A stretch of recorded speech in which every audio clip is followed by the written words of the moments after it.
ठीक है। So we are starting off with momentum. ठीक है, इतना पार्ट हमने जो है वो फोर्सेस में डिस्कस कर लिया, तो थोड़ा सा हम रिवीजन करेंगे ताकि हमारी बात जो है वो वापस से हमें जो है वो याद आ जाए। ठीक है, सो लीनियर मोमेंटम क्या था? लीनियर मोमेंटम था the product of an object's mass into velocity. ठीक है जी।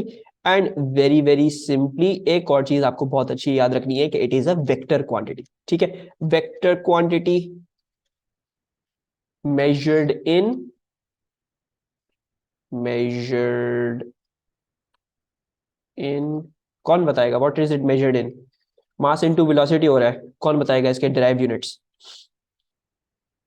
डिराइव यूनिट्स याद है किसी को?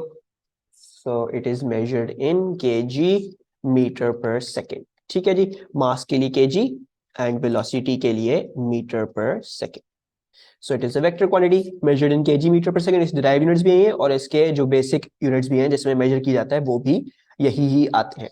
ठीक है जी। अच्छा जी, अगर हम मोमेंटम को फॉर्मूला के तौर पे लिखना चाहें तो फॉर्मूला क्या हो जाएगा? P will equals to m into v। ठीक है, प्रिटी इजी। एक चीज जो है वो इसमें याद रखनी है कि मोमेंटम जो है वो क्या है? वो एक वेक्टर क्वांटिटी है। ठीक है जी। इसके अलावा आपको एक और बात भी पता थी, ठीक है, रिकॉल दिस के rate, let's say this is a recalling point, recall क्या चीज? rate of change of momentum. What was the rate of change of momentum? किसी को याद है? What was the rate of change of momentum? It was the force. force. ठीक है जी, यानी हम फोर्स को ऐसे लिख सकते हैं। ठीक है जी, ये सबका मैं जरा जो हूँ वो अटेंटिवनेस टेस्ट लूं। This is dp by dt। किसी को अगर dp dt वाली वो नहीं समझ में आती है notation, so that is delta p upon delta t। ठीक है, इसको आप इस तरह से भी याद रख सकते हो, it is the change in momentum upon the change in time. अब जरा हम देख लेते हैं किसको कितनी बात याद है। अगर मैं फोर्स और टाइम का ग्राफ बनाता हूं and it's something like this, तो इसमें मोमेंटम कैसे निकाला जा सकता है? area under the curve, yes, so very good, you will use the area under the curve। जब एरिया अंडर द कर्व इस्तेमाल करोगे भी, ठीक है, तब भी एक बात का ख्याल रखना है कि उससे एक्चुअल मोमेंटम नहीं आएगा, उससे क्या आएगा? उससे आएगा चेंज इन मोमेंटम। ठीक है जी, it will be the change in momentum. ठीक है जी, so you will get the change in momentum. Change in momentum को एक और तरीके से भी निकाल सकते हो और वो इधर नजर आ रहा होगा। ठीक है, बल्कि इसको भी लिखता हूं ऐसे ही, हम बाद में थोड़ी देर में डिस्कस करते हैं इसको। Let's shift this to the side. और अगर मैं जो हूं वो क्या कहते हैं, ये करूं कि मैं मोमेंटम टाइम का ग्राफ बना लूं। If I draw a momentum time का ग्राफ, तो इसमें फोर्स कैसे निकलेगी?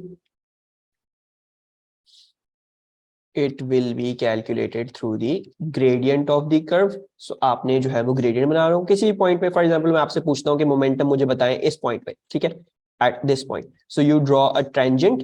ठीक है जी, आप जो है वो टेंजेंट बनाओगे और उस टेंजेंट का जब ग्रेडियंट निकालोगे, यानी ग्रेडियंट कैसे निकलेगा? ग्रेडियंट निकलेगा y2 minus y1 upon x2 minus x1। यानी इसी टेंजेंट पे दो पॉइंट्स लेना, जो एक होगा x2 y2 और एक होगा x1 y1। You put this into the formula and then you will get your force।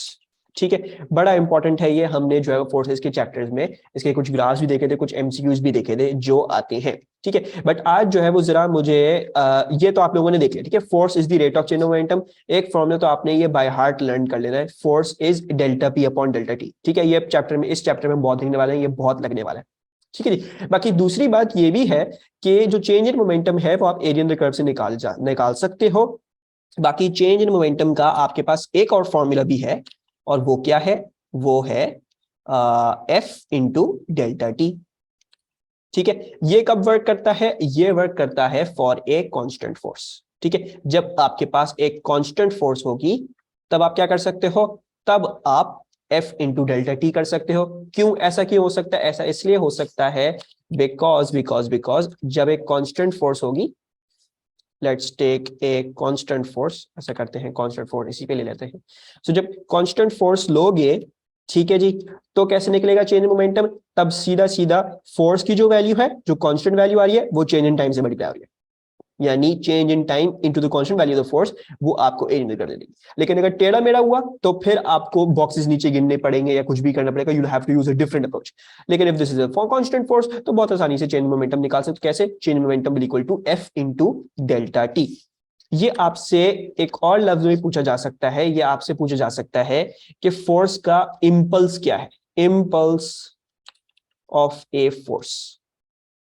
ठीक है, so what do they mean by impulse of a force, तो आपको बोलेंगे impulse of a force calculate करो, force दी हुई होगी, delta T दी हुआ होगा, वो बेसिकली आपको चेंज इन मोमेंटम निकालना चाह रहे हैं, they are trying to ask you for the change momentum, उसको आप क्या कहते हो, you also call it the impulse of a force. सही है जी। दूसरी बात ये बड़ी इंपॉर्टेंट है, ये जरा दिमाग में रखिएगा। क्या दिमाग में रखिएगा, किसी भी चीज में अगर आपको चेंज निकालना हो, फॉर एग्जांपल आपको मोमेंटम में चेंज निकालना है या दुनिया के किसी भी चीज में चेंज निकालना हो, तो you will always go final value minus initial value. और ये आप देखेंगे, ये एएस में भी होल्ड ऑन कीजिएगा और ए2 में भी हम यही, दिस इज माय प्रोसीजर, मैं इसको हमेशा हम इसको इस तरह से, अब मैंने कभी किसी को ये नहीं सिखाऊंगा कि कोई भी वैल्यू लो किसी भी माइनस कर दो, ऐसा नहीं होता। द करेक्ट मैथमेटिकल प्रोसीजर क्या है, मैथमेटिकल प्रोसीजर ये है कि आप फाइनल को हमेशा इनिशियल में से माइनस करोगे, तब आपके पास चेंज आएगा। ठीक है, always always do this, this is very important, final momentum minus initial momentum. ठीक है जी, this is a small slide, इस पे कोई प्रॉब्लम, कोई कंफ्यूजन रिगार्डिंग एनीथिंग? ओके जी, नो प्रॉब्लम। अब चलते हैं हम जरा principle of conservation of momentum पे। ठीक है जी, अब इसकी भी 3 मार्क्स की जो है वो, या 2 मार्क्स की आपके पास जो है वो इसकी डेफिनेशन आ सकती है। So principle of conservation of momentum, और जैसे हमने इससे पहले एक जो है वो प्रिंसिपल पढ़ा था, principle of conservation of momentum, एक second, I am answering your question. Alma is asking if force is constant then how did we get dp from curved line? ठीक है जी, ये curved line आप कैसे निकालोगे, इसमें आपको बॉक्सेस गिनने पड़ेंगे। ठीक है, you will be given graph में बॉक्सेस, जितने भी बॉक्सेस आ रहे होंगे you will have to count them, कितने होल बॉक्सेस आ रहे हैं, जो होल बॉक्सेस आ रहे हैं वो आपको बेसिकली चेंज मोमेंटम दे देंगे, और जो आधे आधे होंगे उनको ऐड करना पड़ेगा वगैरह वगैरह, वो आता नहीं है। ठीक है, गिनने को नहीं आएंगे अब बॉक्सेस, पहले आया करते थे, वो आपको अब टॉर्चर ऐसा नहीं देंगे क्योंकि नो, उन्होंने पेपर का टाइम बहुत कम कर दिया है। ठीक है जी, बट अगर टेढ़ी लाइन हो तो जस्ट रिमेंबर, उसमें ये फॉर्मूला, मतलब समझाने का मतलब ये था, ये अगर टेढ़ी लाइन है तो फॉर्मूला ये वाला लगा के नहीं आ जाएगा। ठीक है, अगर सीधी लाइन है तो डायरेक्ट लगा सकते हैं, कोई प्रॉब्लम नहीं है उसमें। ठीक है, this only works for a constant force, the change momentum equals to F into delta T. ठीक है जी, अच्छा अब आ जाते हैं principal of conservation momentum.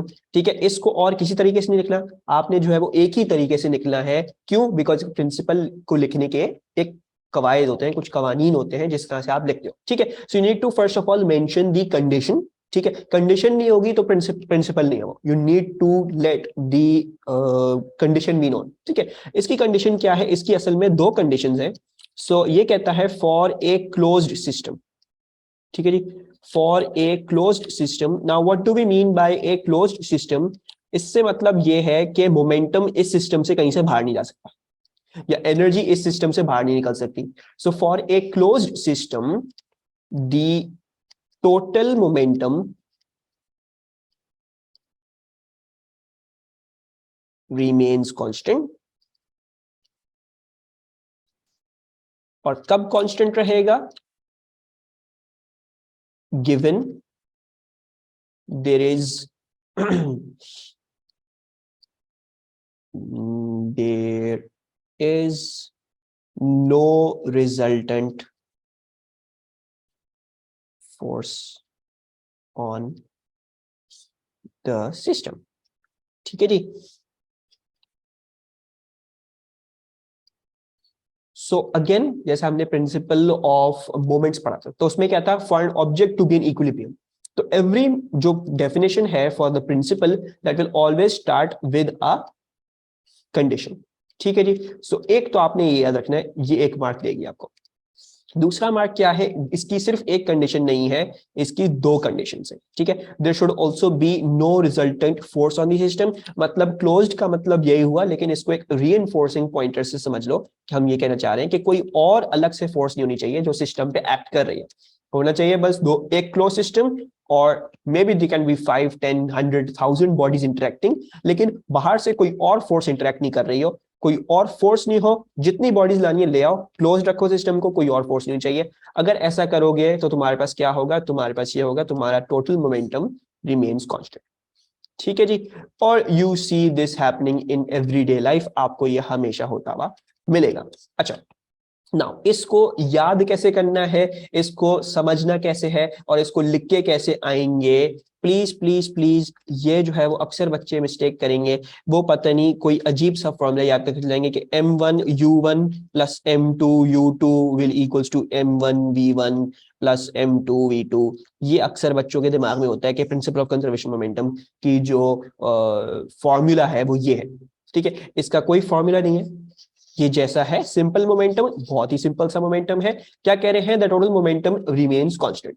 Total momentum remains constant यानी बात कहने की मतलब ये है कि अगर आपका इनिशियल मोमेंटम कुछ था, तो कोलिजन हो जाने के बाद या कोई भी चेंज हो जाने के बाद, मतलब दो बॉडी सेपरेट हो गई, कोलिजन हो गई, ठीक है, कुछ फट गया, या फॉर एग्जांपल एक स्टार जो है वो दूसरे स्टार के अराउंड टर्न अराउंड हो गया, मतलब कहने का मतलब ये है जो आपका पॉइंट ऑफ एक्शन था उससे पहले जितना मोमेंटम था एंड उस पॉइंट ऑफ एक्शन के बाद जितना मोमेंटम होगा वो दोनों होंगे कांस्टेंट, ठीक है। तो कोई m1u1 t1 3 1 कुछ भी याद नहीं करना, आप लोगों ने सिर्फ ये चीज याद रखनी है कि जो आपका इनिशियल मोमेंटम है वही आपका फाइनल मोमेंटम भी होगा, and this is the only thing you need to remember, ठीक है। बाकी m1u1 या ऐसी कोई चीजें आपको कुछ नहीं याद रखनी जरूरत, वो पूरा का पूरा क्वेश्चन में जो है वो 110% आपको वो क्लियर होती है बात, ठीक है। ये क्यों समझा रहा हूं, because I have seen some children, some कुछ बच्चों को वो चीज याद करते हैं, वो समझ होता है हर चीज में वही लग जाता है, वो हर चीज में नहीं लगता, हर चीज में ये लगती है दिस स्टेटमेंट, ठीक है जी। अच्छा, ना थोड़ा सा हम जो है वो इन डेप्थ भी घुसते हैं, ठीक है। एक solved example, let's solve an example. So now you don't need to remember anything, और काफी आसानी से हर चीज हो जाएगी, एंड स्पेशली जब आप लोगों ने मेरे साथ जो है वो सारी काइनेमेटिक्स करी है, हमने कन्वेंशंस बनाना सीखी, हमने सब कुछ करना सीखी, so that will be pretty easy.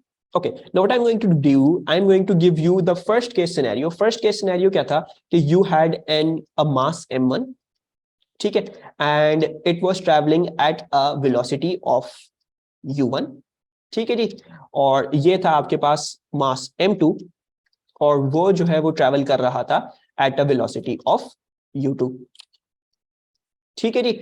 अब हुआ ये कि जब ये ट्रैवल कर रहे थे तो एकदम से कोलाइड करते हैं, ठीक है, they collide, and what happens in the consecutive motion, consecutive motion में ये होता है कि ये मास m1, अच्छा थोड़ा सा करीब बना रहा हूं, m1 is now travelling backwards, और जैसे हमने काइनेमैटिक्स में पढ़ा था कि फाइनल वेलोसिटी को हम v से डिनोट करते हैं, तो इसकी मैंने v1 बोल दी है, और एक मास m2 है which is going in this direction v2, ठीक है जी। Now we all have studied, क्या चीज हमने कन्वेंशन बनाना सीखी है और हमने वेक्टर्स सीखे हैं, इसमें भी कोई चीज डिफरेंट नहीं है, we will just use vectors. कौन सी कन्वेंशन बोलूं, it's up to you guys, right as positive या लेफ्ट एज पॉजिटिव, जो जो सबका दिल चाह रहा है मुझे बताओ। लेट्स सॉल्व दिस एग्जांपल जल्दी से। कैसी कन्वेंशन लूं, राइट या लेफ्ट, जल्दी से, anything, right, okay, that is weird, सबका जो है राइट पे जा रहा है। अच्छा, अगर हम राइट एज पॉजिटिव लेते हैं तो काफी आसान हो गया। नाउ रिमेंबर फॉर्मूला क्या है, initial momentum must be equal to final momentum, ये कोलिजन से पहले वाला केस सिनेरियो, कोलिजन से बाद वाला केस सिनेरियो। अच्छा जी, इनिशियल को देखोगे तो एक इसका मोमेंटम है, एक m1, और ये u1 स्पीड से जा रहा है, u1 क्या है कन्वेंशन के हिसाब से है, सो दिस इज m1 और u1 पॉजिटिव, ठीक है जी। अच्छा, उसी के साथ आपका इनिशियल केस में इसका भी मोमेंटम था, ये क्या है, ये मास m2 है। अच्छा, ये u2 से जा रहा है लेकिन u2 आपकी कन्वेंशन के ऑपोजिट है, so this will be a minus u2, ठीक है। और अब हम क्या करेंगे, हम जो है वो फाइनल मोमेंटम निकालते हैं जो कोलिजन के बाद है। कोलिजन के बाद हमें ये नजर आता है कि m1 V1 से जा रहा है जो आपकी कन्वेंशन के ऑपोजिट है, सो आपका M1 और माइनस V1, और आपका जो M2 और V2 है, M2 V2 से जा रहा है जो पॉजिटिव डायरेक्शन में है, so this is a plus M2 V2. Now, you do not need to remember this formula, you only need to remember this and just remember you need to make a convention. बाकी सब चीजें जिस तरह से आप vector solve कर रहे थे, जिस तरह से आप हर चीज सॉल्व करते हुए आए हो, वो वैसी की वैसी ही होंगी. ठीक है जी. The formula to remember is this. Any problems with this slide? Okay, so there seems to be no problems. अब जो है कुछ चीजें मैं इधर ही लिखना चाहता हूँ ताकि हम कुछ एमसीक्यूज कर लें साथ साथ, ताकि जो है वो एक चीज हमारे पास और भी क्लियर होती जाए. हमने ऑब्वियसली कुछ कुछ चीजें अभी तो देख ली हैं. अच्छा, now the other thing that I want to remember कि देखो ये देखो क्या है, this is a vector quantity, it is a vector quantity. अब क्योंकि ये वेक्टर क्वांटिटी है तो जैसे फोर्स भी टेढ़ी हुआ कर सकती है, you could solve it in two directions, अलग अलग मोशन को भी दो अलग डायरेक्शन में कर सकते थे. तो मोमेंटम की भी ये कहानी, momentum can be solve in two directions. उसमें रेजोल्यूशन करोगे तो वही चीज करेगी जो फॉर एग्जांपल हम नेट फोर्सेस में करते हैं. हम नेट फोर्सेस में क्या कहते थे, सबको याद होगा, जब मैं ये कहता था कि net force equals to zero, ठीक है, तब मैं क्या कह सकता हूं, तब मैं ये भी कह सकता हूं कि नेट फोर्स एक्स डायरेक्शन में जीरो है और net force in the y direction भी जीरो है. I could solve in two different directions, और दोनों डायरेक्शंस में क्या होगा, दोनों डायरेक्शन में यही चीज हो रही होगी. ठीक है जी. इसी तरह using the principal of conservation of momentum, हमें ये पता है कि इनिशियल मोमेंटम जो है वो फाइनल मोमेंटम के बराबर होना है. लेकिन आई कैन ऑल्सो से कि भाई इनिशियल मोमेंटम जो एक्स डायरेक्शन में है that must also equal to the final momentum in the x direction. ठीक है जी. एक तो मैं बात ये भी कर सकता हूं, दूसरी बात मैं क्या कर सकता हूं, मैं वाई डायरेक्शन में भी जा सकता हूं इसको. I can also solve in the Y direction. Y direction में the initial momentum in the Y direction must be equal to the final momentum in the Y direction. And you would not break a single thing. जैसे net force को तोड़ तोड़ के कर सकते थे, momentum भी वेक्टर क्वांटिटी, इसको भी तोड़ तोड़ के कर सकते हो. वहां पे और यहाँ पे कोई फर्क नहीं आएगा. ठीक है जी. With that discussion out of the way, let's जो है वो डू सम डिस्कशंस इसी पे.